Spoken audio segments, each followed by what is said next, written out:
Asalaamu Alaikum and welcome to Zaytuna College. We're thrilled that you've joined us here this evening. Welcome to those of you who are here in person and our friends online. For those here in person, we'd love if you could move forward and join us for this intimate lecture. This is the second to last lecture in Zaytuna College's fall lecture series. Next week, Dr. Munir Jiwa will be joining us. He will be speaking about Islam in academia. We hope to see you next week as well, inshallah.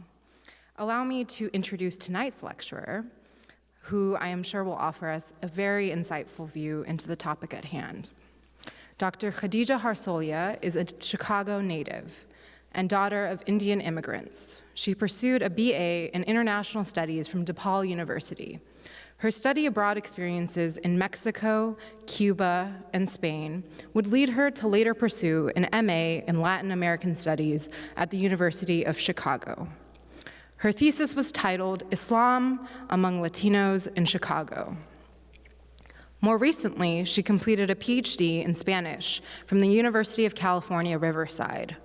She and her husband currently reside in Southern California with their children.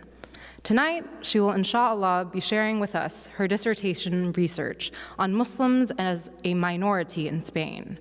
The title of her dissertation is Captivity, Confinement and Resistance in Mudejar and Morisco Literature. Please join me in welcoming Dr. Khadija Harsolia.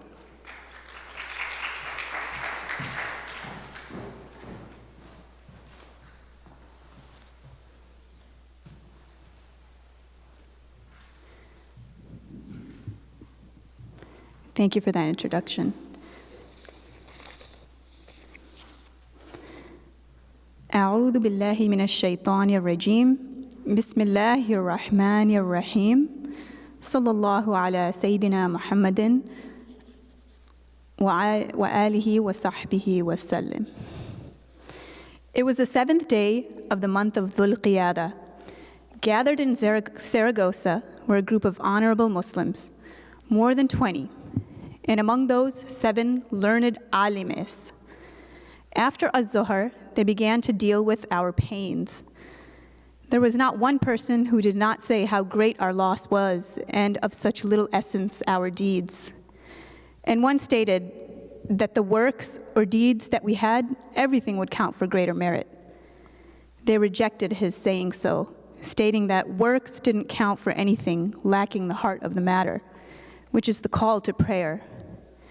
And in between these disappointments, another one of the learned men offered his crude and extreme reasoning that everyone get themselves ready to leave as fast as possible, and that those who sought salvation ought to go out in search of it.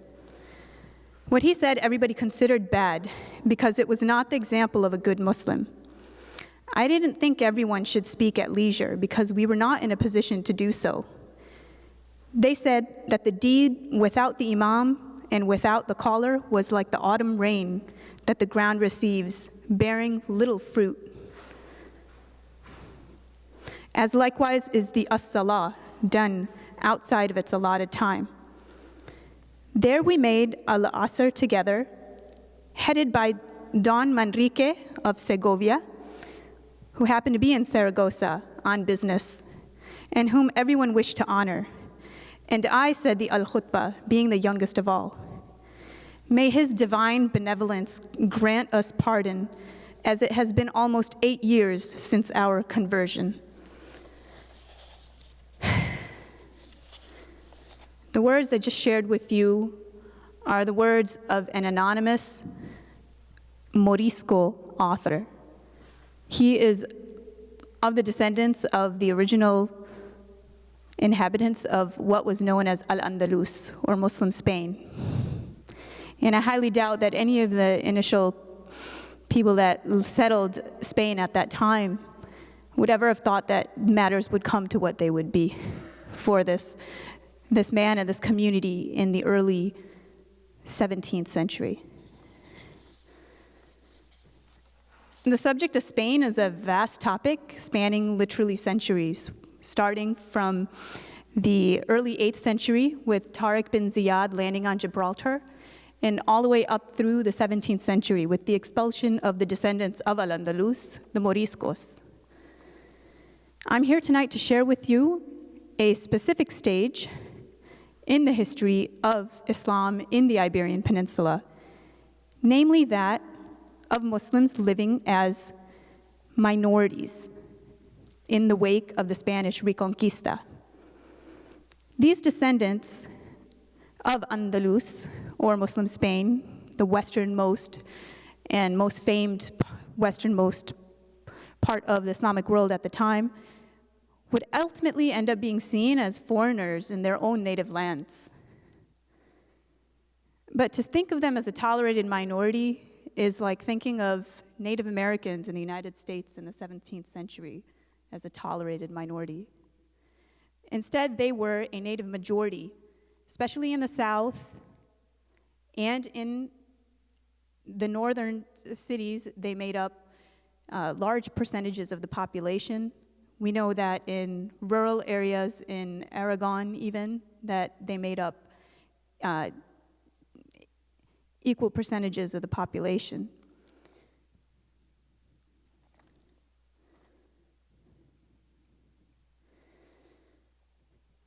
The way I got into the writings of the Morisco people and the Mudejar people, who are going to collectively be considered religious minorities in Spain.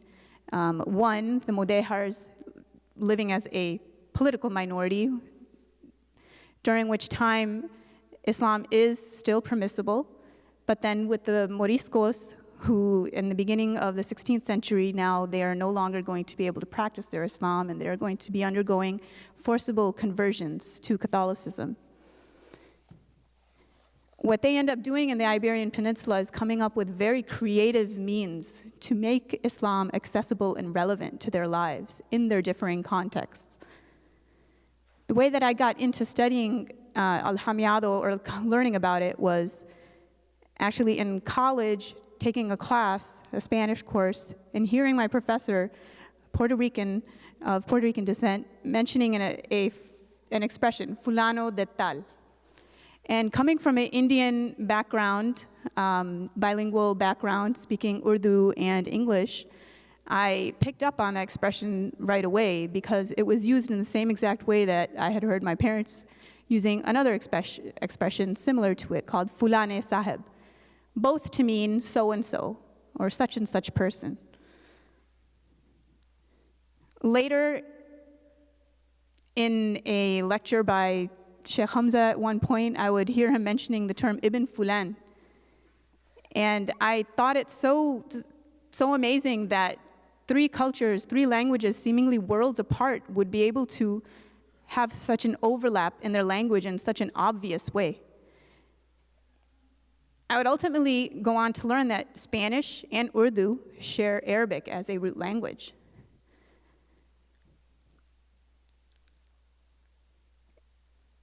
There's actually a lasting influence of Arabic on Spanish. Most of the words that you will see beginning with the AL prefix are going to have been originated from Arabic. So, for example, al-Qasr, meaning castle, or al-Qasr in Arabic. Or the word al-Asukar, meaning sugar, or as it's known in Arabic, sukkar. Also the term ojalá, which is used throughout all of Latin America, containing within it the Arabic term for God, and used in the exact same way that the Arabic term inshallah is used, to speak of some indefinite future. I would even go as far as suggesting that perhaps Spain's pronunciation of its letters C and Z versus Latin America's pronunciation of those same letters is in great part attributed to its heritage, its Arabic heritage. So, for example, in Mexico, someone would say gracias, whereas you will find individuals in Spain who will say gracias, similar to the tha of Arabic.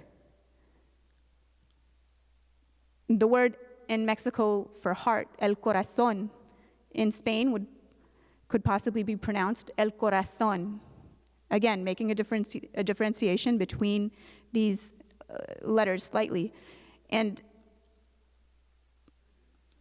I guess coming from a background, a bilingual background, seeing the way the Indo-Pak community is sometimes known to pronounce certain letters, that is just the regional practice of how they are pronounced, but that they are distinct from the traditional rules of tajweed, specifically the pronunciation of the tha versus the sin, for example.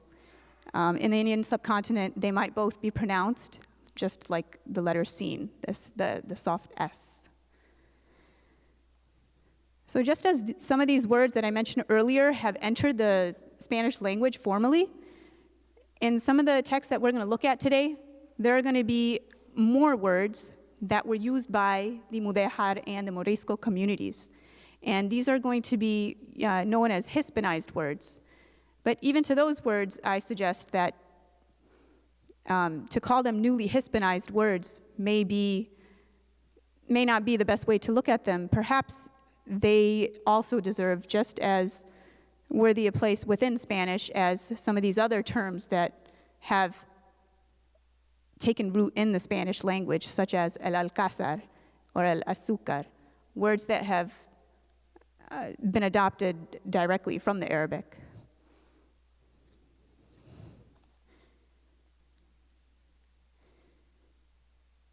I also recall that an experience in early 2001 at the then Zaytuna Institute, Sheikh Abdullah bin Baya was teaching a class on minority fiqh. And he pointed out that the time period of Muslims in Spain served as a precedent for this subject of Islamic law, specifically minority fiqh for Muslims living in a minority context. It was reassuring and very exciting to see that Islamic scholarship was actively addressing the pressing needs of the time by addressing people such as this anonymous author that we heard earlier. And it was intriguing to know that that time period of more than 400 years ago was still relevant in the early 2000s. And indeed, it's perhaps relevant even more so today. For one, as I mentioned, Spain serves as the precedent for the fiqh for Muslims living in minority contexts. And by fiqh, I mean jurisprudence, like the body of law surrounding how to deal with certain circumstantial situations. It's also relevant for the fact that looking at the case of Muslims in Spain and the way they are eventually seen as an unwanted other on Spanish soil, it would help us to understand a process of subjugation of the other. In the case of the Muslims in Spain, we see them being depicted as a culturally and then a racially different group, them being portrayed as threatening, them being represented in cultural productions in provocative ways. Spain will also have had a tradition of what's known as morophilia, and it's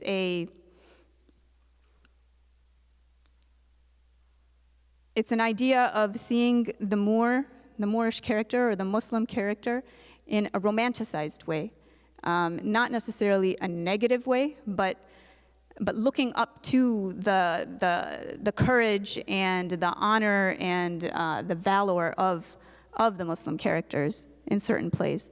But on the other hand, you'll also see, especially in Golden Age theater, which is going to come about it's going to chronologically occur at the time of the fall of Granada, from that time period on forward, what's known as the Golden Age, and it's Golden Age theater. So we're going to have very interesting representations of not only Moors, but also Moors that are converted, or the Moriscos. In the case of the Muslims in Spain, government-issued edicts are also going to be passed, and a rising popular sentiment against the group is also going to be observed. So looking back at the Moriscos, we can understand various situations that have either occurred or are occurring today. If we look at, chronologically what would have occurred soon after the expulsion of Muslims from Spain, we have the discovery of the Americas and the treatment of the indigenous peoples of the Americas. The system known as the repartimiento system, or the resettlement of the Inca people to different areas, is going to remind us of what occurred with the Muslims in Granada when they were forced to resettle to areas in northern Spain. It also helps to understand the process of making out one group of people to seem like they don't belong and how to physically achieve that if we look at the Israeli settlements in Palestine. Once the Moriscos were expelled from their homes in Granada and made to walk forcibly up north, their homes would be repopulated by Christian settlers. So there are similarities in the processes that we are, able to look and observe. Also, the Rohingya tragedy of recent and the eventual expulsion of the Rohingya people. It speaks. That is also reminiscent of what happened to the Moriscos in Spain. And also, disturbingly, if you look at places such as India's growing intolerance of Indian Muslims and different programs that are underway to try to either prevent conversions to Islam or try to convert Muslims to Hinduism. The Karwapasi program, for example, and the riots that did occur in the early 2000s in the state of Gujarat with who is now the Prime Minister Modi for the entire state of India, having been in charge of that state and letting the riots take place. And then finally, the current US administration's efforts of anti-minority legislation. We can also look at and understand better the history of African Americans who during slavery would have been reduced to, objects of commerce, and who even upon emancipation would undergo what W.E.B. Du Bois calls double consciousness. This situation of seeing oneself through the eyes of another, and that debilitating oneself from being able to perform at their best potential. If we look at the Muslims of Spain and the history of Muslims in Spain, it's also very surprising, but very important to recognize that the fate of the Jews has historically been tied to Muslims. So when the Jews are going to be expelled from Spain in 1492, they are, in many cases, going to Muslim countries to seek refuge. And once Granada does fall is when the decree, the Alhambra decree is passed, calling for the expulsion of its Jews. The expulsion of the Muslims will not come until another 100 years or so later. But there is a lot that we can see going on.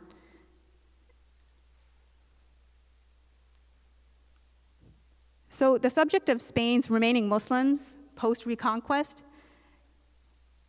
is often overlooked. And in certain cases, they're almost an orphan subject. Politically, they're excluded from having played any role in the coming about of the nation-state of Spain itself. Academically, they in their writings, from the literature point of view, do not form any significant part of the traditional canon of Spanish literature, nor do they fall under the umbrella of Islamic studies, traditionally. So, in remembering Spain's last Muslims, my hope is that they reclaim their rightful place in the shared history of the East and West, and that we celebrate their legacy as one of perseverance.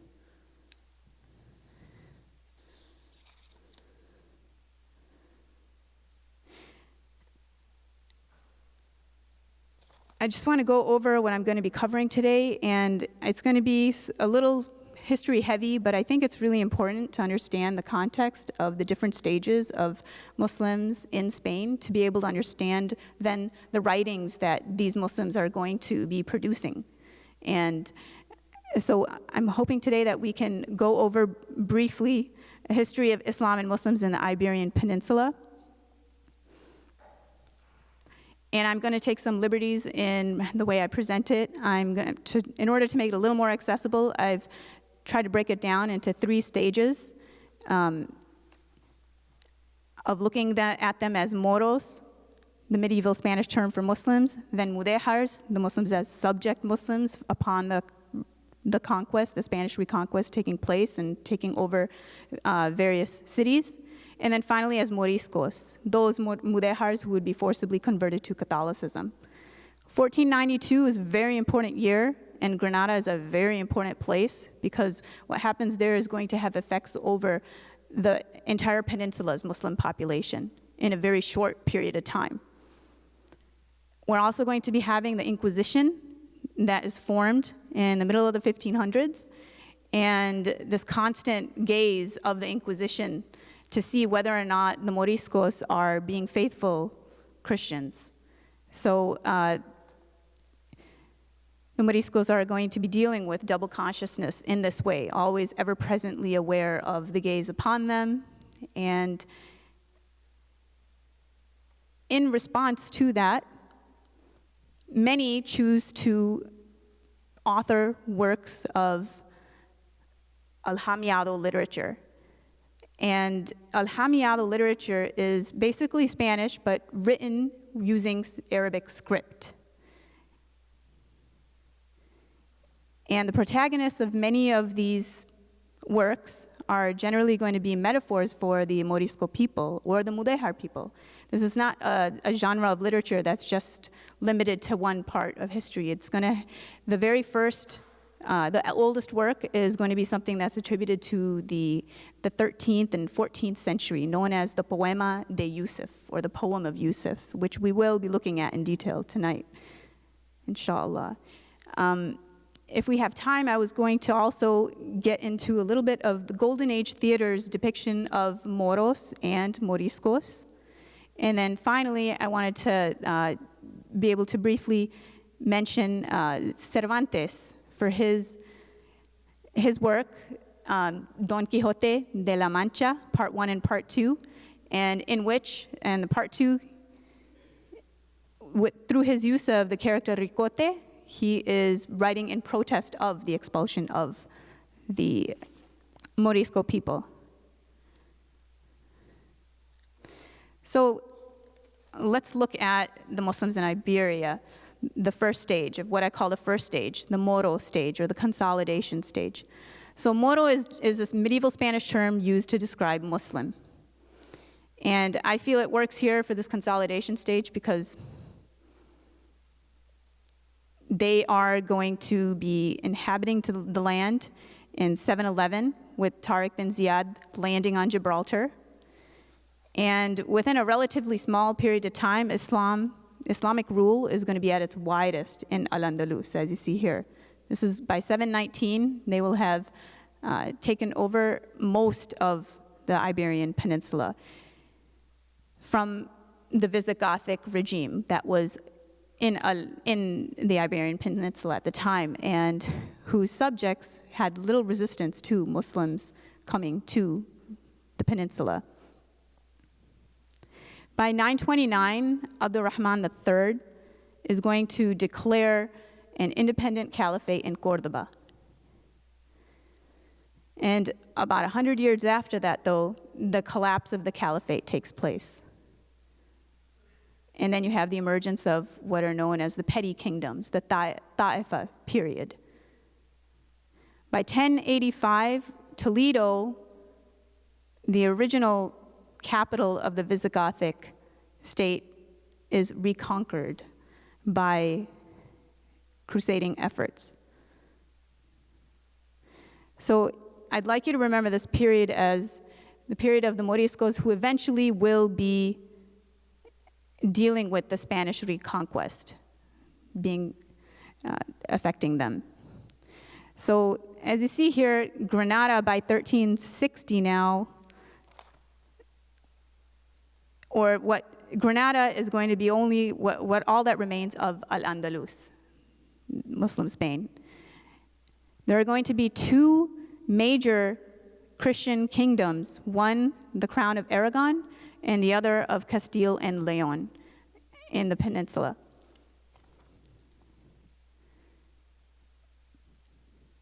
And they're going to have different attitudes towards their Muslim populations. So the second stage that I like to call the Mudejar, or the subject people stage, shows that the reconquest is continuing. Saragossa is reconquered in 1118, Cordoba in 1236, Seville in 1248. And meanwhile, in the background, there will have been passed the Edict of Latran. So the Catholic Church is passing edicts seeking harsher treatment of the Muslims in areas ruled by Christian kings, specifically discouraging the mixing of Christians and Jews and Muslims, and calling for Muslims and Jews to be wearing identifiable clothing. Now, the crowns of Castile and the crown of Aragon don't always follow suit with what the church is expecting, because they know that they need the Mudejars as a vital part of their economies, from whom they're able to extract finances through taxation of the groups as a whole, and through various other means. In the crown of Aragon specifically, Mudejars will be known through the fuero of Aragon, or as royal treasure. And as the term employs, they're basically seen as of economic benefit to the king and owned by the king. So in the Mudejar period, Islam is officially recognized, and the Al-Jama system, interestingly, this term Al-Jama has entered the Spanish language, and it means community, staying true to the Arabic meaning of that word. So the brotherhoods or the communities that they are organized in stays intact, but it's going to be under increasing pressure, financially and socially. By 1249, only Granada is standing as the last Islamic state on the Iberian Peninsula.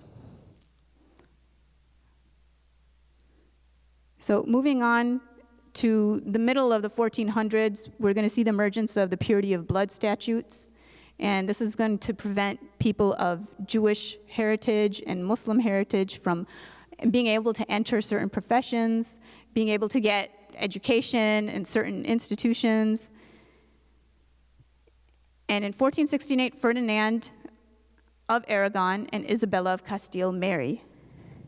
And things are starting to change after this point, with, in 1478, the establishment of the Inquisition. And after a 10-year-long siege of Granada, Granada finally falls. The expulsion of the Jews occurs. And this is all happening at the same time that the discovery of the Americas is taking place. So 1492 is a very important year for many, many things that happened. From that period onwards, also that year onwards, Spanish literature is going to enter what is called the Golden Age for producing some of its first vernacular, a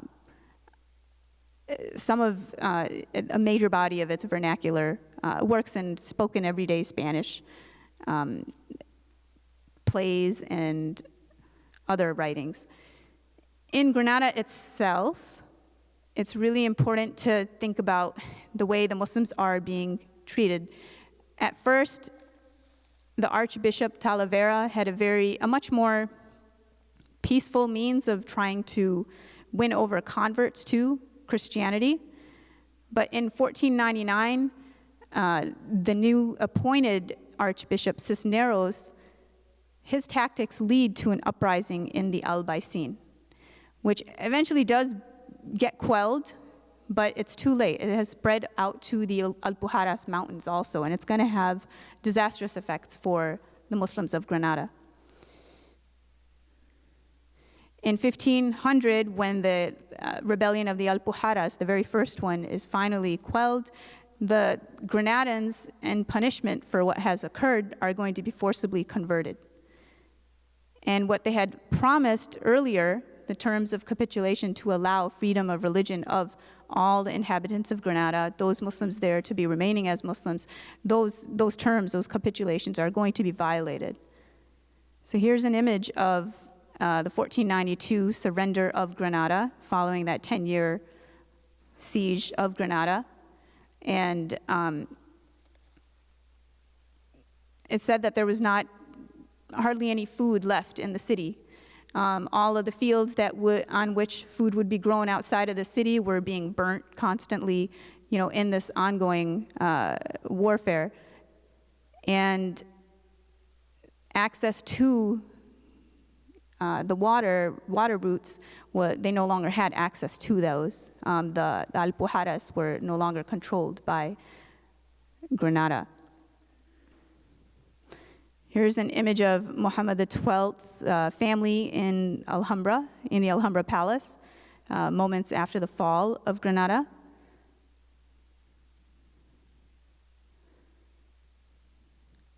Now, the capitulations that were agreed upon before the city was surrendered included some pretty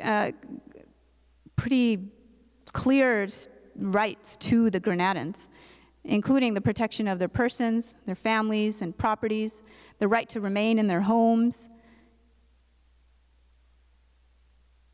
No Muslim would be allowed to be transported to other provinces in the kingdom against his will, the right to maintain the mosques and affiliated endowments, and the right to maintain their practice of Islam as the rule of law, and that no Muslim should be forced to become Christian against his will.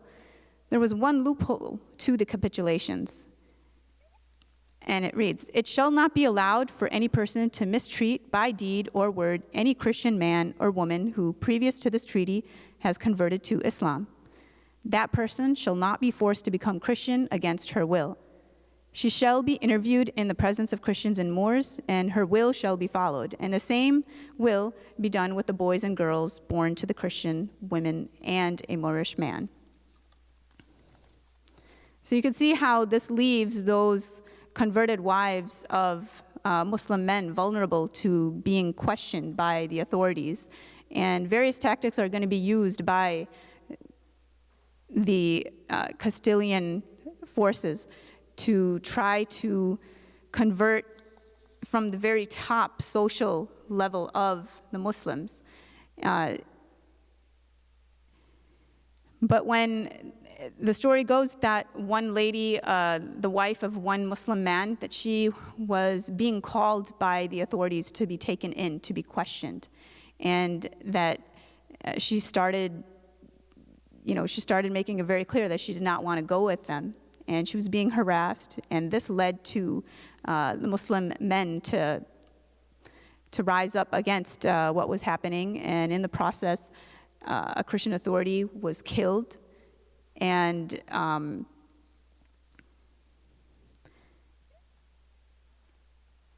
this led to the revolt, and basically that the Muslims ended up blockading, closing off their section of the city and not letting anyone in. So, but this was eventually quelled, but by then it was too late. The revolt had already spread to the Alpujarra. So here's an example of a Alpujarran village. So finally, when that is stopped, the rebellion of the Alpujarras, as I mentioned earlier, as a form of punishment or for them to be allowed to stay in Granada, they were forced to convert. All the Moriscos in Granada are going to be forced to convert. So here are some images of that taking place.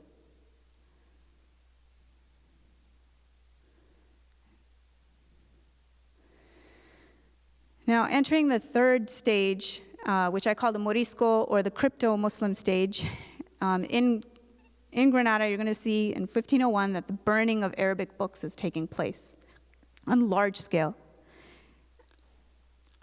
The Muslims of Granada are going to be the first group of Muslims that are going to be made to convert to Catholicism, but that slowly that same process is going to take place in other parts of Spain. So 1515 to 1516, Navarre is converted. And then the very last place holding out for very long, because traditionally the king of the crown of Aragon had a much more, you could say, more lenient stance towards the Mudejars than his counterpart in the kingdom of crown of Castile. Now, for the Moriscos now, that doesn't mean that's the end of it. In 1526, the first decree prohibiting Granada's Morisco culture is going to be passed. And that means basically that Arabic was to be outlawed and Muslim dress was also to be prohibited. And the Moriscos in Granada don't like it one bit. They actually come together as a community and they pay the Inquisition for a 40-year reprieve so that they're not going to be bothered by the Inquisition and that this wouldn't apply to them.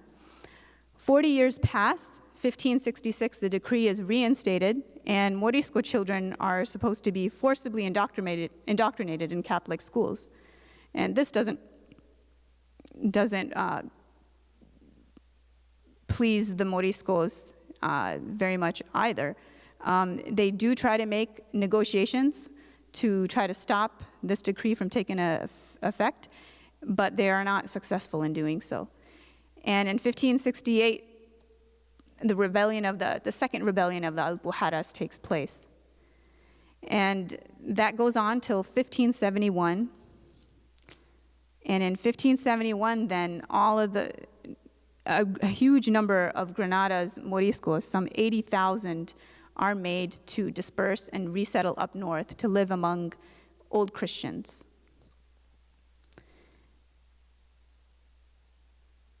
Ultimately, in the years 1609 to 1614, these Moriscos from all over the entire peninsula are going to be expelled from Spain. So this stage of the Moriscos ultimately is going to experience expulsion. Here's some images of Morisca women in street dress. You see her head covering and her long shirt. And here's another image of a Morisca. You could see her prayer beads in hand. Here's an image of a Morisco family.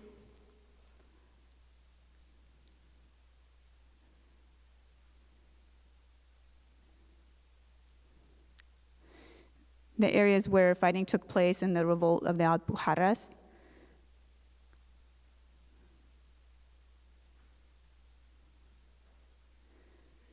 And the ultimate action of forcibly removing Moriscos from Granada in 1571.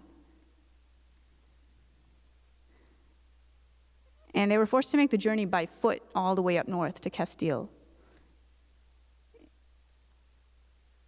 The people making this journey had to undergo torturous conditions, and their homes in Granada would eventually be occupied by Christian settlers.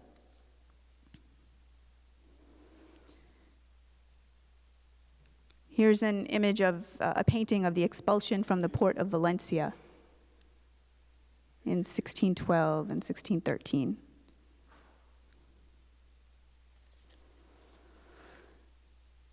So now that you have an idea of the three different stages of Muslims in the Iberian Peninsula, I wanted to jump right into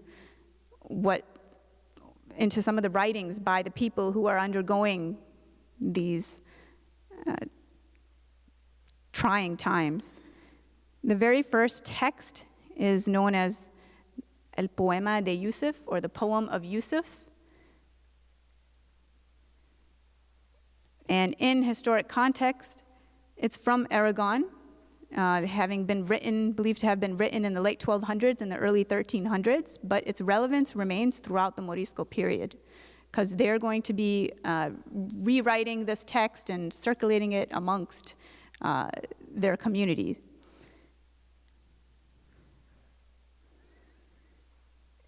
I just want to remind you of the Catholic Church's rulings that are going to serve as the backdrop for what these Mudejar communities are eventually going to be experiencing. The Edict of Letran of 1215, where the Catholic Church calls for Jewish and Muslim subjects of Christian kings to be dressed identifiably. In 1311, the Council of Vienne prohibits the adhan, or the call to prayer.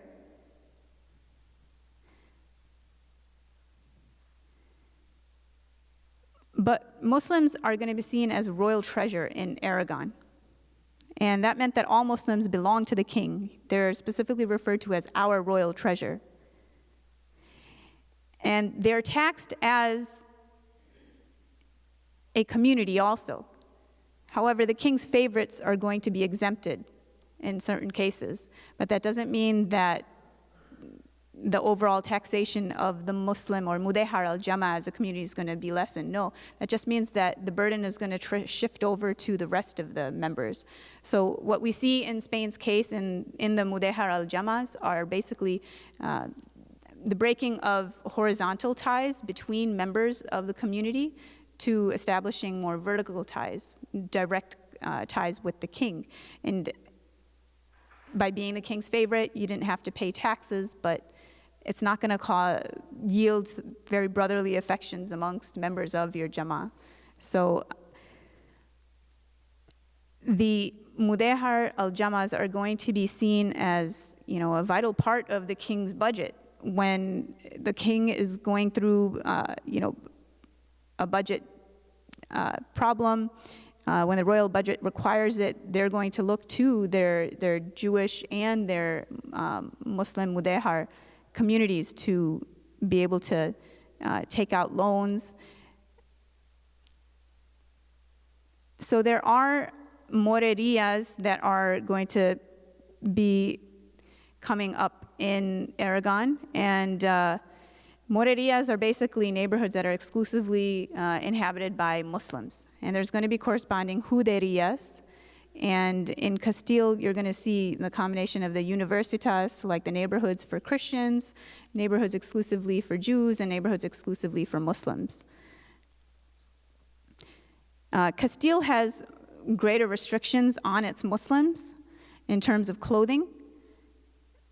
It's stated that the restrictions on Muslims' clothing included that capes worn by men cannot have stripes.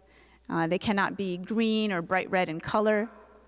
Also, the Mudejars are not supposed to wear rings made of gold or having precious stones upon them. The men must grow long beards, and that men must cut their hair rounded at the bottom in a manner different than the Christian men. So all of this that's going on in Castile, but news of it is going to be traveling to the Muslims in Aragon. They're going to be hearing about what's happening to their religious counterparts in the Kingdom of Castile.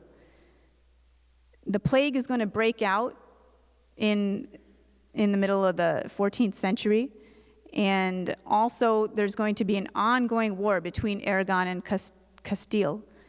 And as a result, there's going to be a lot of depopulation of border towns, and you're going to have an influx of various Mudejar al-Jamas from towns on the border that are going to come into other Mudejar al-Jamas within Aragon. So it is a time for increasing economic hardship for the al-Jama. Taxes are going to increase by 300% in certain cases because of this ongoing war, and also because the king is going to at times be requiring financing from the Mudejars. Eventually, there will also be pogroms of the 1390s taking place. So socially, the Mudejars are also going through a lot of pressures. In the Poema de Yusuf, we're going to see 4 main themes. The first one that I look at is dealing with language and literary devices.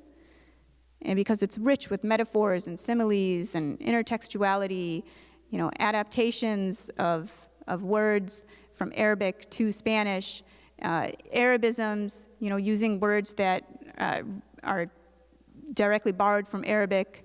And there's a general language in the poem of a very economic nature and also a militaristic nature. And that's going to be all reflective of the social and the economic and political conditions of the Mudejars. Also, we're going to see Mudejar vulnerabilities to enslavement. Also, isolation and imprisonment of the Mudejars is going to be something that's also represented in the Poema de Yusuf. And then finally, the empowering capacity of the poem to help mediate a double consciousness that perhaps the Mudejars are experiencing in this ever-changing world for them. So in terms of language that we're going to be seeing in the Poema de Yusuf, it is meant to be something that's performed in a gathering. And I have here on the Al-Hamiyado version, where you can see that it's using Arabic letters to basically write out Spanish. So in this very first stanza here that you see translates to, "Let it be known, listen, my dear ones, what happened in times past to Jacob and to Yusuf and his 10 brothers, their envy of him causing them to be bad."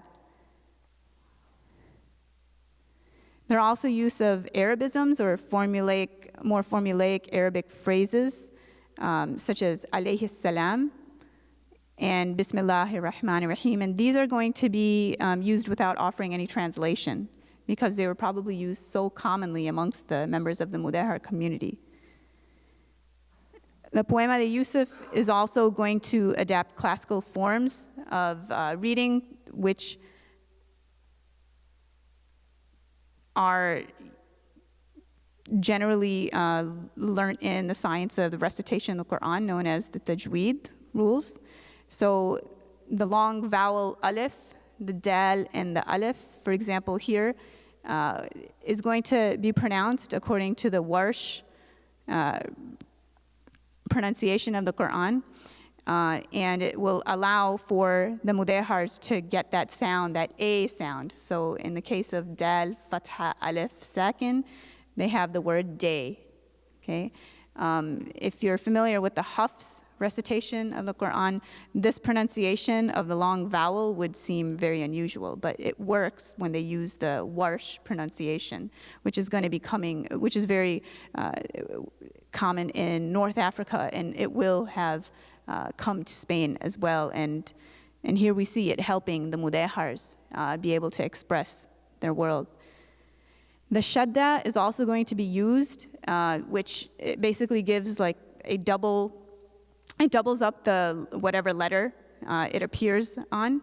So you see, I don't know if you can see it, but the word in Spanish for crying, llorando, is going to be spelled with a lam, one shadda over it, to give that double L spelling for the term llorando. And they're going to retain use of the different vowels from Arabic, the short vowels. And also the term señora would be written sin, fatha, alif, sakin, so getting that long mud in there to get that se sound. And then the noon is going to take a shadda on it. And that's going to allow for the sound of what we in Spanish know as the ñe, right? So we get that ñe sound. So we are able to they're able to produce the word señora. Interestingly, in a lot of the Al-Hamiyado texts, they're going to retain this tajweed rule called iqlab, this device for being able to read the Quran, not just literally, but to know that they would have to convert the sound of a noon sakin, if it appears before a letter ba, converting that noon sound to a meme or a m sound, okay? So, for example, from the Poema de Yusuf itself, we have the word for times, tiempos, but it's written with ta, kasra, ya, fatha, alif, sakin, followed by noon, sakin, and then the letter ba and sin. So looking at it literally, one would want to pronounce it as tiempos, but knowing that you have to use this tajweed rule of iqlab, then you would know to read it as tiempos, converting that noon to a meme sound. So it's interesting to see that in their writings, they're retaining a lot of these Quranic devices for reading, and perhaps this is to help them maintain the reading of the Quran. In the Poema de Yusuf, it's filled with lots of rich metaphors. For one, the very fact that the Mudejar author has chosen to focus on Yusuf, alayhi salam, who is a prophet of all of the three Abrahamic faiths, of the Christians, the Jews, and the Muslims, and really take him for their own. And in the poem, he could be said to represent the Moriscos, and that his brothers are the Christians surrounding the Moriscos. You may already be familiar with the metaphor of the dream that Yusuf alayhi salam has as a child of the stars bowing down to him. Well, this is also communicated in the poem. And that's supposed to be a metaphor for what eventually will take place of his brothers yielding to him and giving him the honor and reverence due to him, ultimately. Also, the dream that the king has, that Yusuf alayhi salam is able to help interpret, that's also another metaphor, and the realization of the king's dream when the 7 years of abundance are followed by 7 years of drought and famine. And then finally, the seduction of Yusuf alayhi salam by who in the Al-Hamiyah text is referred to as Zaliha, could be seen as a metaphor for the temptation to convert to Catholicism. There are also use of similes in the poem. For example, todas secas y blancas como de niebla fría occurs at the end of this stanza here, which translates to all dry and white like a cold fog. And this is referring to the ears of corn that were growing and that were drying, and it's that the dream that the king was having. Interestingly, in the Poema de Yusuf, there's going to be some intertextuality or borrowing from other traditions, so there's some clear Islamic intertextuality going on here, because this poem is basically a rewriting of Surat Yusuf from the Quran. And the author's choice of certain words, when it's stated, and when Yusuf saw the new delicate moon, the choice of using the moon is also implying that it's purposely choosing something that is related to an Islamic system of measuring the period of time, the passing of time, the lunar calendar, in other words. So giving privilege to that. Some biblical intertextuality that occurs. The brothers at one point accuse Yusuf alayhi salam of having previously stolen a belt, and this doesn't occur in the Quranic version at all, and it's understood to have come from biblical sources. So we're seeing that occur in the poema itself. And interestingly enough, it's something that Yusuf as king now, when he is told this by his brothers, he rejects that. And he says, no, you are the traitors, you are the ones. He turns it around, and in a way, it's showing the Mudejar authors' preference for privileging the Islamic view on that subject, that prophets are infallible, and that he was not in the wrong for having done anything what he was being accused of by these brothers. There's also a very, very strong economic language throughout the poem, reflective of the urgent economic realities for the Mudejars. So the increase in the taxes that they are going to be expected to pay. Also, there's similarly a militaristic language of the brothers plotting to re-enter the King Yusuf's palace at the end of the poem.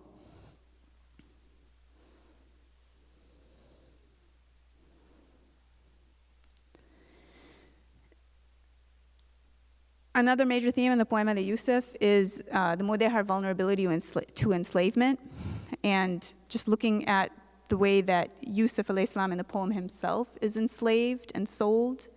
It, in many cases, is probably reminding the Mudejar authors of their own vulnerability to enslavement. So here I have listed many of the several ways in which they could suffer enslavement. One way was if they failed to pay fines. Secondly, in violation of sexual conventions. There were some laws against miscegenation of, sexual relations between Muslim men or Jewish men and Christian women. And David Nierenberg's text, Communities of Violence, actually deals with this subject on the whole and shows how, bodies of prostitutes are actually policed in order to be able to persecute people for violating these terms of sexual conventions put into effect at that time. So if anyone is discovered doing this, that would mean immediate death for men, and then the women would be in turn enslaved. Number three, if they are found bearing arms, that could lead for them to be enslaved.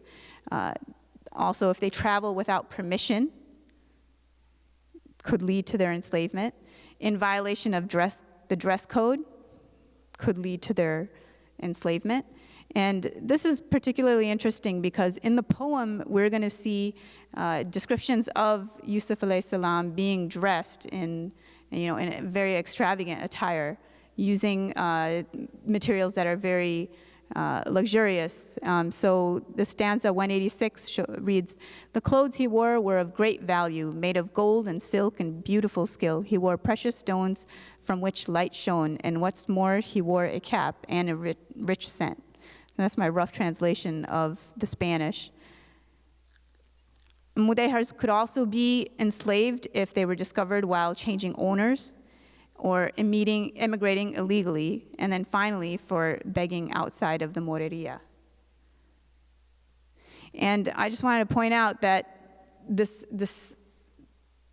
the king actually had a stake in seeing more and more of his subjects be enslaved, because for every slave that was sold, he would receive 20% of whatever was generated by sale of that slave. In the Poema de Yusuf, we're also going to see isolation and imprisonment of Yusuf alayhi salam being thrown in the well, him being sold, chained, and made to walk to Egypt. And eventually he spends 12 years in jail. And for the Mudejars, they're going to, in their own enslavement, experience a collapse of the family system in many cases. There is also Mudejar restrictions on travel. There's bans on immigration from Valencia in 1361 and also from in Aragon in 1363. So they can't leave even if they want to. And if they do leave, if they violate any code, they can be susceptible to enslavement. So basically, the Mudejar community is going to be tied to the land. Aside from all of those somber themes, the Poema de Yusuf does offer a sense of empowerment to its audience, okay? And mainly this is going to be through representing the humanity of Yusuf alayhi salam. He, like the Mudejars, will experience frustration with being, imprisoned in his case. Also, very very revealing of his humanity. He has a temporary inclination to Zalekha's seduction. So perhaps some of the Mudejars are also feeling inclined towards converting. Upon seeing his brothers as adults, the poem reveals some very complex, conflictive emotions that he experiences. So he's a very human, these are very human and real feelings that are going to be represented in the character of Yusuf alayhi salam. But overall, there's a positive characterization to him. And that also allows for empowerment through the humanity of Yusuf alayhi salam. He's depicted as a man of principle and honor. When he's offered to be released from jail for the accusation of having tried to force his way on the minister's wife, he desires vindication and to be cleared of the fraudulent charges brought against him before being released from prison.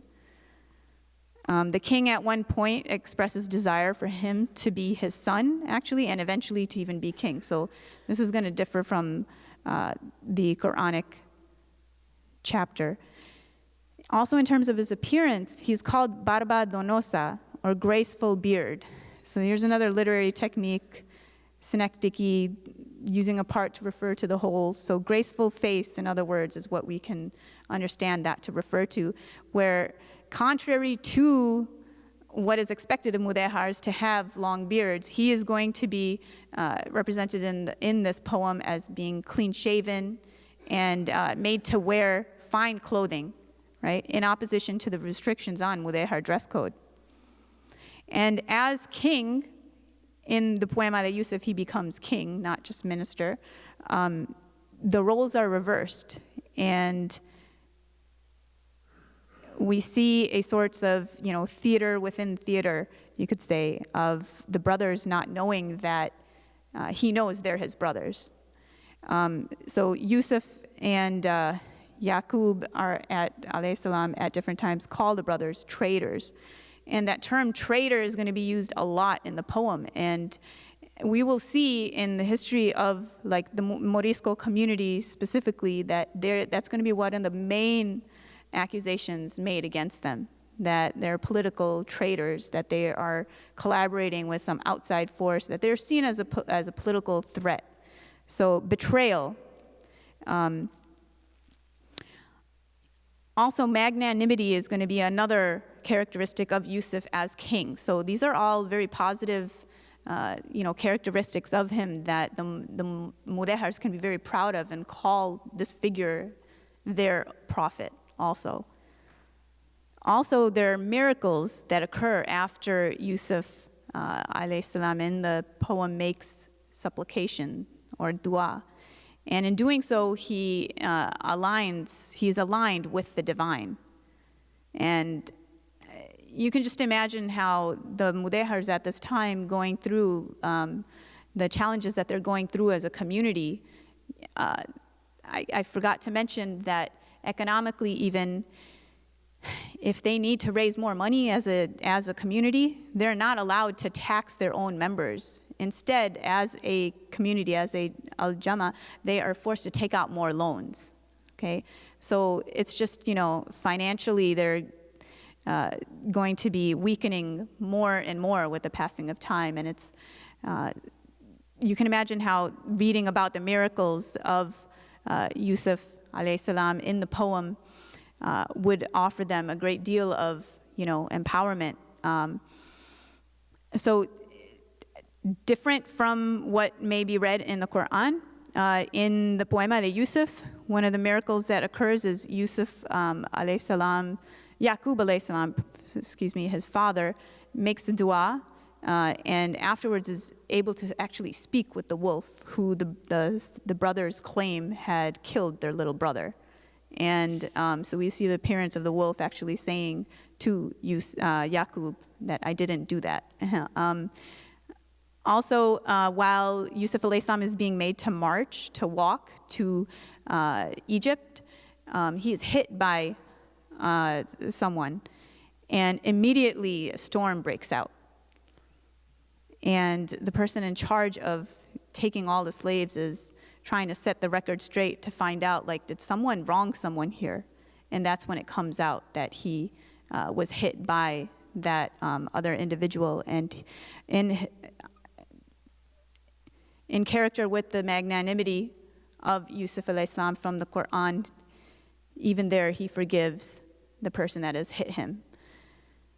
And then also, as you are well aware, the ability to interpret dreams could be considered also one of the miracles of Yusuf al-Islam in the Poema de Yusuf. So I want to switch over so that was from the Mudejar period. Let's look at something that's going to be chronologically closer to more modern times. We have two texts here. One is called La Tafsira by a Morisco, or perhaps I should first introduce the work by the Mudejar. So let's start with the Breviario Sunni by Isa Gidel of Segovia. Okay, and he is said to have written this in 1462 based on the writing itself, and it's basically Breviario Sunni translates as Sunni compendium. So it's a summary of all of the rules of, all of what it is to be Muslim and how to practice Islam in their context. Okay, and then La Tafsira is going to be written by the young man of Arevalo. So we don't know what his name is, and it's not surprising that we don't know. He's writing during the times of the Moriscos, when the Inquisition is actively pursuing any signs of people practicing anything other than Catholicism. So for purposes of his own security, he's not going to be writing his name out on a text. He comes to be known as the young man of Arevalo, or in Spanish, El Mancebo de Arevalo, and he's writing in the year 1533. Now you notice that the Breviario Sunni is actually written in Romance script, so it's Latin script, in other words, to be able to, so he's not writing in Arabic script. And this is happening in Mudejar times, right? In the case of the young man of Arevalo, he's writing in Al-Hamiado, so he's writing using Arabic script, and it is banned at this time. So he is, if the authorities were to know what he was doing, this is majorly subversive activity here in violation of the rules. Arabic had been banned by that point. So one way to look at these two authors, one way that helps us look at them is by looking at the work of Antonio Gramsci and his scheme of intellectuals. Okay, he says that everybody is an intellectual if they have a conception of the world and they act upon it, then they are exerting that upon the world. So he also is very concerned with class consciousness. And he mentions that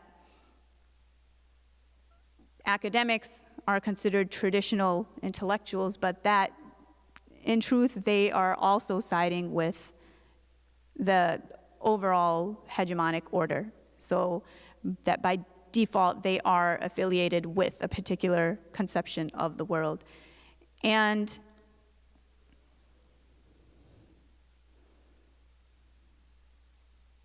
that you have organic intellectuals. Those will be people that are promoting a specific social order, and is usually coming from the already existing order at hand. But what he's really looking for is what he calls intellectuals that are permanent persuaders, coming from the lower classes, not from the classes that are already in power, but coming from the subaltern classes, they're not necessarily going to be educated in the same way that some of the traditional intellectuals are. And so looking at these two authors, the young man of Arevalo and Isa Gidel of Segovia, where they fit on this Gramscian scheme of intellectuals it's helpful. And what I've come to conclude is that they, in the case of the young man of Arevalo, he would be considered what Gramsci calls that, that intellectual, that organic intellectual of the permanent persuader type, okay, coming from the underclasses and trying to change his world around him. So he is an anonymous Morisco. Whereas Isa Gidel of Segovia, he is a renowned Mudejar from Castile, okay? And I would see more as, arguably as a hybrid intellectual, because at this point, the Al-Jama system is fully recognized. There is actually representation of the Al-Jama with the king. So there are these people called the repartidores who are going to represent the Mudejar Al-Jama at the king's court and speak on their behalf. But overall, that both of these individuals are working within their context, their different contexts, to be able to resist a ongoing hostility toward their communities. In the case of Isa Gidel of Segovia, for the Mudejars, they are resisting like the collapse of the Al-Jama system that they're seeing occur before their eyes. And then in the case of the young man of Arevalo, they are resisting the outlawing of their religion of the Cruptomuslims at this point, as a Morisco. So just to give you side by side a comparison, these two, Isa Gidel of Segovia, he is formally educated. He is known to be a faqih, a qadi, a mufti. And so he's a very learned man and respected man in his community. And he's a subject of the long-standing Al-Jama infrastructure that is able to bring about people of this, caliber. And also, he has this title attached to his name, Isa Gidel, and which implies that he belongs to the Sufi spiritual brotherhood of the Shadili Tariqa. The young man of Arevalo, on the other hand, has no formal education based on but he is learning as he makes a rihla around Spain. So he's going to be operating in Morisco times, and he goes around Spain trying to find former, inhabitants of Granada and try to seek knowledge from them about Islam. During his time period, Islam is outlawed, whereas during the Mudejar time period, Islam is permissible. For the young man of Arevalo, as a Mudejar, there's no Al-Jama system. And then during the time of Isa Gidel of Segovia, the Al-Jama has considerable internal autonomy, but it's going to be under increasing burdens as a system that we mentioned earlier. During the Morisco period, the young man of Arevalo, the Inquisition is going to be active. And as we mentioned before, Arabic is banned by the time he's writing, but he still is writing in Arabic script, whereas Isa Gidel is writing in Romance.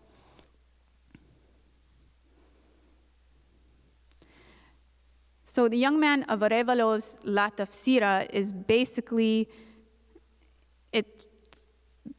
following its name, La Tafsira, it is a commentary. It is a guide, but it's also a very, very lengthy commentary.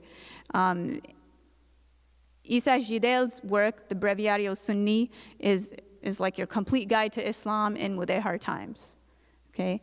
And it highlights the importance of the Jama'ah system. His style is very succinct and is very structured. He starts out saying, I'm going to be writing, presenting 60 chapters on, various subjects, and he fulfills what he intends.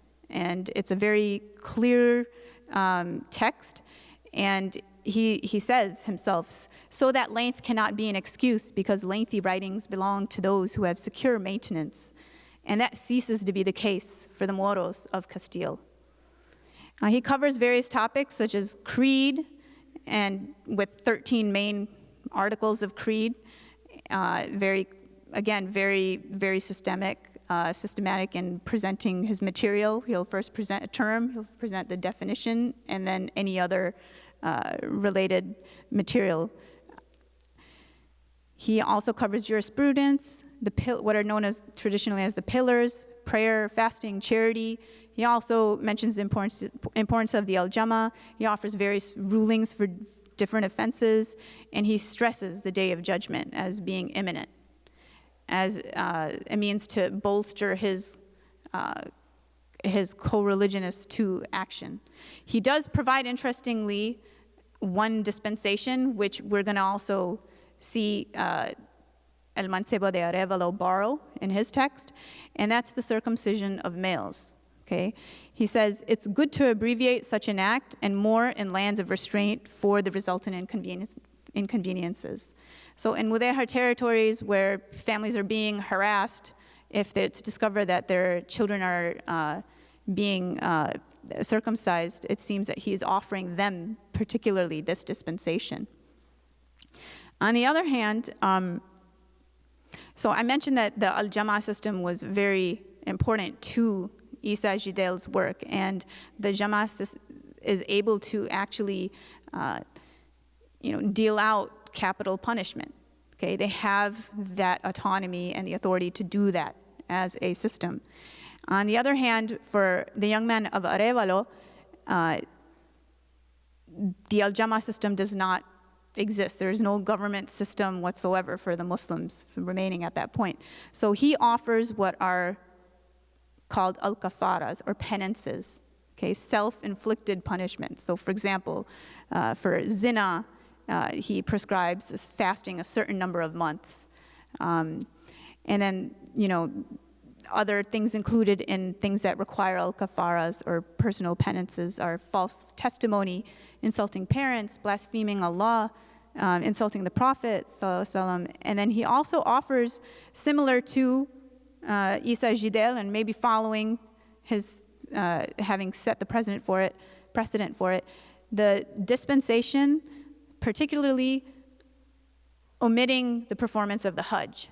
Okay, so he doesn't even mention that. And again, that's going to be understandable. These are Morisco times. If it becomes discovered that they are leaving for Hajj, that can really, cause concern to the Inquisition and affect not just them, but related family members and friends. So it could cause problems for more than just one person. He does also offer encouragement to Moriscos, though, in his text. He's resigned to divine ordainment, and he says, al fin todo es alojado.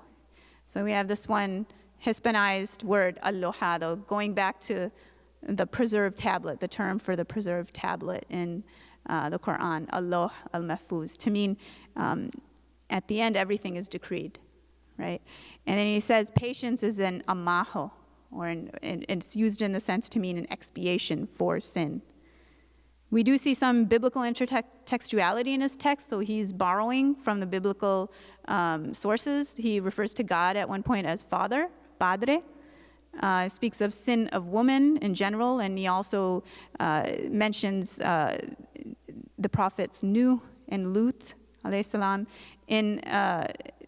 as being guilty of some lewd act, something that would not occur in the Quran. Okay. So in terms of language that these two men are using in their texts, they are both going to use classical forms of tajweed. So we're going to see the ikhfa, the rule, the tajweed device of ikhfa, whereby what you see up here on the screen, A-N-S-I, is going to be pronounced simply as asi in this case. Also, iqlab, we're going to see again the conversion of the N or the noon to a M or meme sound. So we have the pronunciation of sombra to actually be pronounced sombra, right? Shadow. Tampoco, if you look at it literally, you would assume to read it that way, but actually employing iqlab, we know to read it as tampoco. Okay. Also, idgham bila gunna, inlicitas would be read there by illicitas. And there's also going to be, respecting the traditional Arabic pronunciation of the huruf-e-shamsiyya. So what would seem like A-L-N-Y-O-S as a misspelling for writing años is in fact the correct way of transcribing it. Because if you take into account the huruf-e-shamsiyya, that noon would be what would be pronounced, leaving the lam unpronounced, right? So años. There's also going to be some formulaic Arabic. Isa says, tu kul audus, right? So referring to Surat al-Falaq or Surah Nas, or, and then at-tahiyatu, referring to what is read in prayer. So there's no translations given of this. And then the young man of Arevalo says, and y estas arracas se han de hacer con tabaraka, to mean, and these rakas, right, of prayer, are to be made with reading Surat al-Mulk. So tabaraka is in reference to Surat al-Mulk. So these are some formulaic Arabic that's being used. There are also some Arabisms, words adopted from Arabic as is. So in La Tafsira, we're going to see some terms that are, as you see, La Sunnah, Al-Quran, Al-Jannah, Una Al-Khutbah, right? These are all words from Arabic to describe Muslim culture. He says, El-Mejor as-Sadaqa es enseñar, the best charity is to teach. And then in Breviario Sunni, some terms such as La Arraka are used, Al-Masjid, Al-Takbira. And what's really exciting is to look at newly Hispanized words, okay? So La Tafsira is going to come, basically it's using Arabic root letters, the root letters of Arabic words to build them into Spanish words using Spanish structures, okay? So Los Jahiles, the ignorant ones, that's a noun used in the Tafsira. Khaliqar, from the Arabic khalaqa, right? He created. So here we have the verb khaliqar, to create. Al-jama' al-mente, together with the jama', in other words. Al-lohado, or from the term of al-loh, meaning it is decreed. So these are adjectives. And like I mentioned before, Al-Mancebo says, en fin todo es al-lohado. And at the end, everything is decreed. In the Breviario Sunni, we're going to see some similar newly Hispanized words. Los al-malekes, referring to the angels, right? Arraquearse, as you can guess, to make ruku, right? Arraqueado, in ruku. Sajdado, right? To be in sajda, that portion of the prayer. And so here's another text, La Doncella de Carcayona. And from her text, one word that really stands out, this text it's basically about a young princess named Carcayona who's obedient to her father's every wish and following his religion until he tries to take sexual advantage of her. And she rejects him, and then a dove comes to her and tells her about Allah, okay? Who the dove says is the true God, unlike her father's idols. And she tries to convince her father of that, and he decides to cut her hands off, and he sends her into the wilderness to die. Luckily there, she meets a prince, and he marries her and brings her home. And And then he leaves for some days, and then she's pregnant with child, and in the days that she is gone, then her mother-in-law is said to start a story that she has committed adultery, and she's again she's left in the forest again, and but that miraculously her faith allows for her to have her hands be restored, and her husband comes back and finds her and rescues her and discovers that he has a son or a baby, and they live happily ever after. They go establish a Islamic city somewhere. So, and this is totally in stark contrast to what's happening to the Mudejars, but it offers that solace that the Mudejars are needing, and the Moriscos, actually in this case, this is known to be more a Morisco period, text, and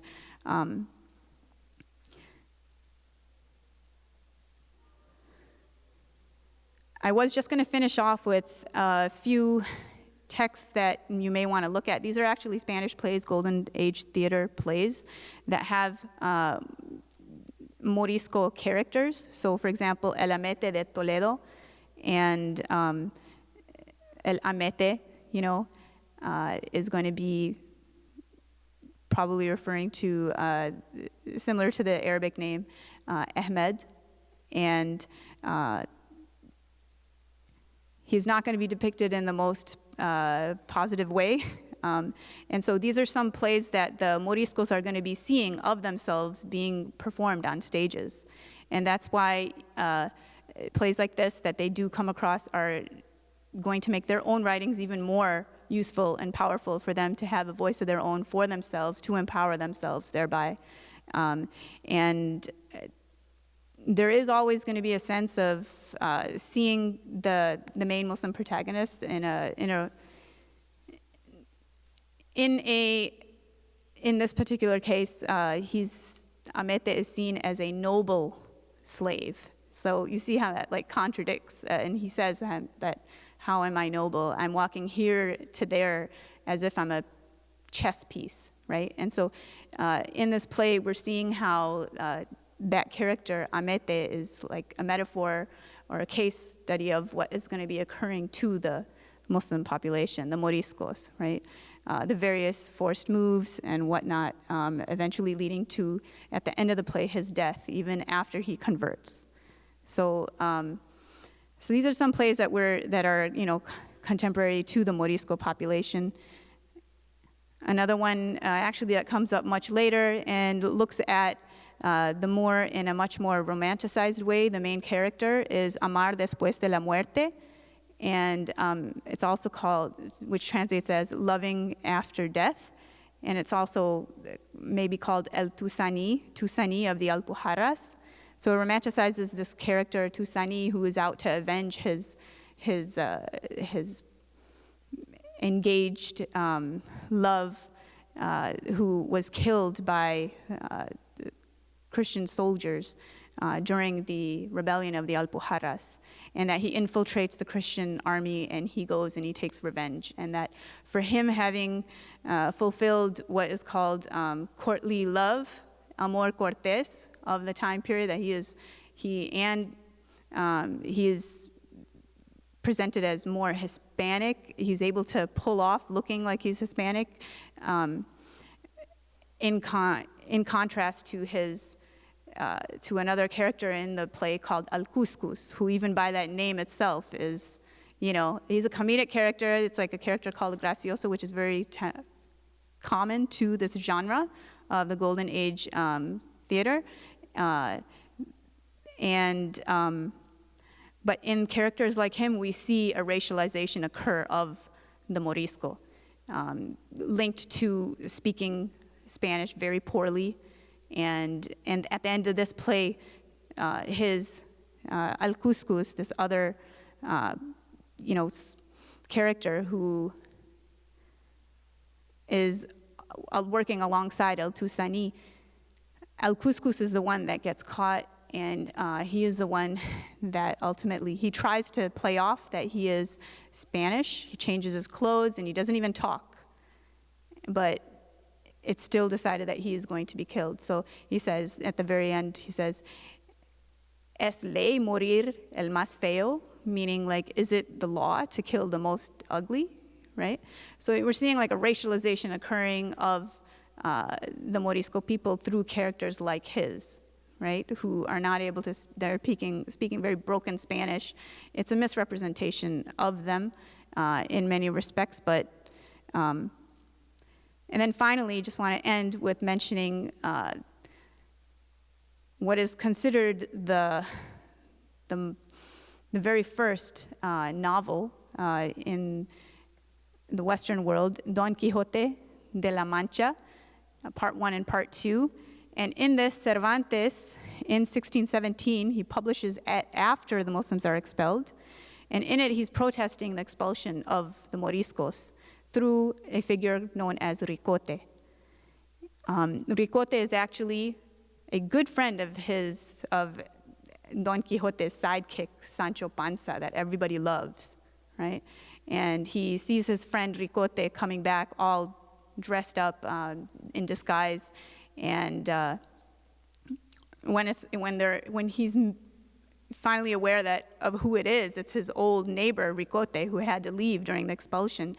The two men, the description is of Sancho Panza sitting on his donkey, just bends over and just hugs his friend Ricote, and it's just a joy for them to be reunited again. And Sancho Panza speaks of how he felt so bad about his family having to be expelled. And so it's clearly, is very arguably a great protest to what occurred ultimately to the Moriscos. And it also shows that many of them did return back to Spain. So with that, I think we are out of time, but I just wanted to wrap up by saying that most of the works that we looked at today, Al-Andalus literature, that they were written by the Mudejars and the Moriscos, and they spanned the medieval and leading all the way up to the modern period, with poems, with works such as the Poema de Yusuf, La Tafsira, El Breviario Sunni, La Doncella Carcañona, and many others. There's about a corpus of about 300 works that have been found to date, okay? And they're basically a transliteration of Spanish using Arabic script, and they reveal a hybrid reality and a complex reality to the existence of the Mudejars and the Moriscos for essentially being Spanish. And in the case of Poema de Yusuf, one of the earlier works of the Spanish vernacular, right, the spoken Spanish, but just that it happened to be in Arabic script. And it also testifies to the adaptability of the cultural adaptability of Spanish Islam to the changing times and the restrictions being placed on the members of the community. So we can really see Al-Andalus literature as a literature of resistance and a vehicle to maintain oneself in an increasingly hostile Christian world for these particular Mudejars and Moriscos, specifically with empowering protagonists, okay? And they may also have been a resource for them to be able to maintain a connection with the Quran, for employing many of the traditional techniques of reading the Quran by incorporating those tajweed rules that we spoke of. So I will leave it at that. Thank you very much.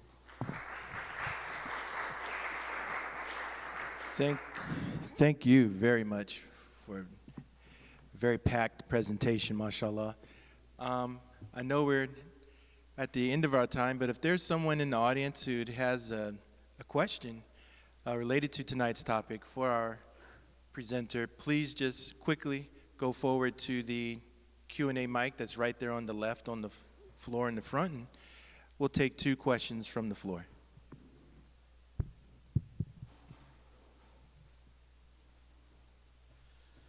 Thank you for your very erudite work and your talk tonight. Can we agree that oppression and racism is a human condition, and that this is something that is exercised historically, ubiquitously throughout history with regards to who's in power, who has the money, who has the military might, that regardless of religion, Islam, Christianity, Hinduism, that we have a human condition of pride and greed and hatred, and that whether it's the fact that there are 0 Jews living in Gaza, or the fact that Christians were expelled from Spain and Grenada and such by so-called Christians,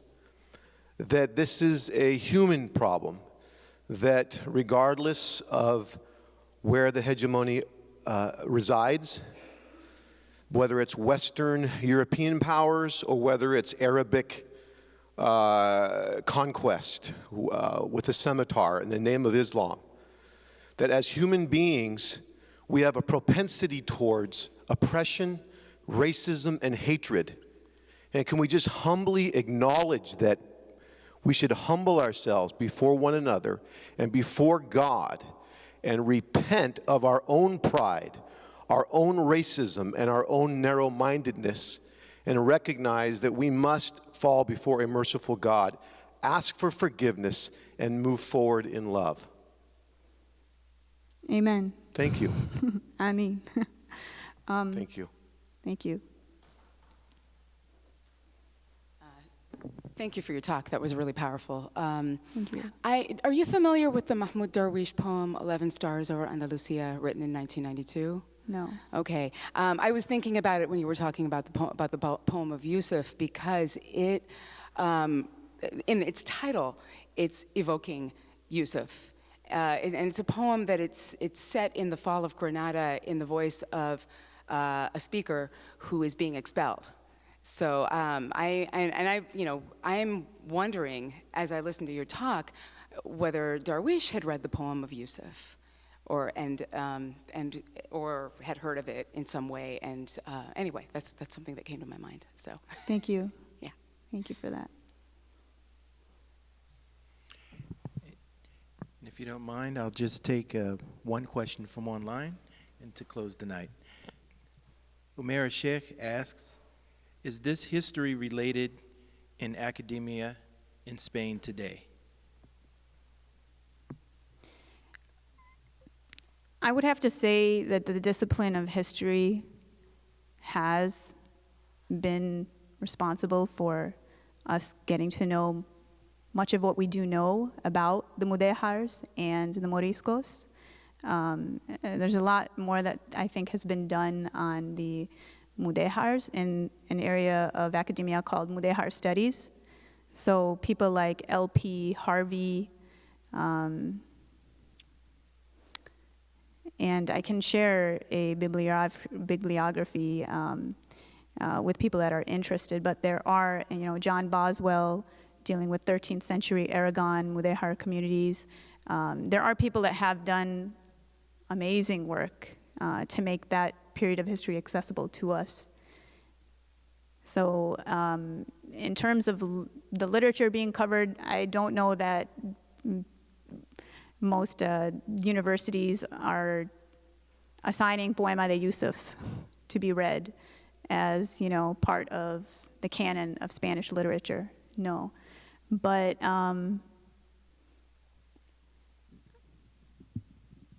there is growing awareness.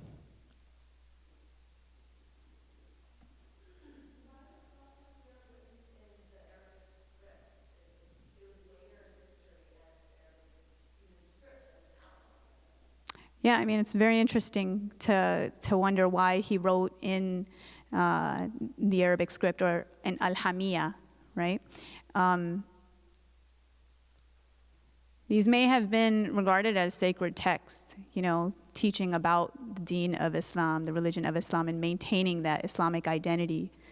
So they were we're very aware of them doing something that could be, if discovered, to be punishable, or for them to be come under scrutiny of the Inquisition. I think they were actively choosing to assert themselves in their privacy of their circles. And it also shows, though, that specifically with the tafsira, that initial passage that I shared with you, that there was an active network of Muslims, even in Morisco times, that were meeting, gathering, and were concerned about their predicament as a minority that was legally not supposed to exist. So yeah, go ahead.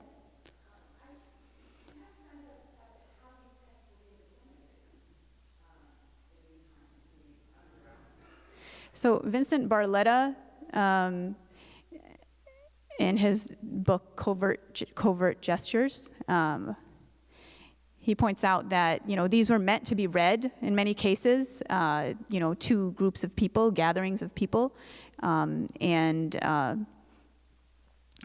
there were many times, there's going to be different versions of certain works. So like in the case of Poema de Yusuf, we know that there's two versions of the Poema that exist. One has a lot more Aragonese terms, and that's considered, and the other one has more terms of from Castilian Spanish.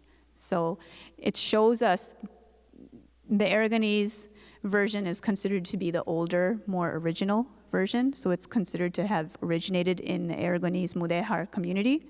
But that with time it had been passed along and ended up being adapted to new environments, like Castilian Spanish-speaking communities in Castile, up through the modern times. So we can tell based on like the different words that are being used and being given privilege in some of the varying manuscripts that are there. But mainly they're going to be written down by hand and disseminated that way.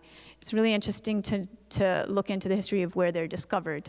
They're discovered in, like the Poema de Yusuf, one version of it is discovered in the 19th century, so we're talking the 1800s, and then another version is discovered even later than that in the 1900s, right? And so one is found in tied up in with some other texts similar to it in a cave with some arms, another item that maybe the Mudejars or actually the Moriscos should not have been found in their possession. In other cases, when some older homes in the Mudejar quarter, or the Morerias, the Muslim quarters of the cities, when they were being demolished, like in areas, I believe, of Aragon or Valencia, that they were found in the rubble of, tearing down older structures, found in like false floors and false walls. So who knows how many more are out there? Yeah. Thank you very much, everyone. Sure. I think we can offer a nice round of applause. Thank you.